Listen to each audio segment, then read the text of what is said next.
Escucha esto antes de que sea demasiado tarde, porque Jesús dijo algo que literalmente decidirá tu eternidad y la mayoría lo está ignorando. En este pasaje Jesús deja en claro algo que muchos malinterpretan.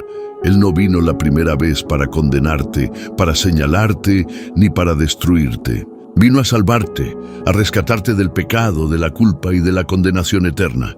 Pero Jesús también dice algo que corta profundo. El que me rechaza será juzgado por mis palabras.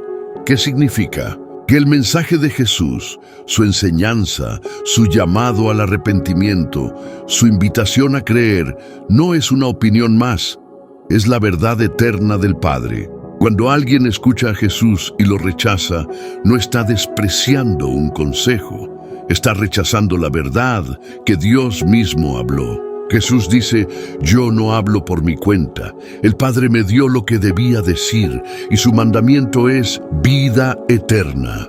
O sea, cada palabra que Jesús habló es vida, salvación, advertencia y esperanza. Y al final, lo que Él dijo será lo que determine dónde pasaremos la eternidad. Si estás escuchando esto, no lo ignores, no es casualidad.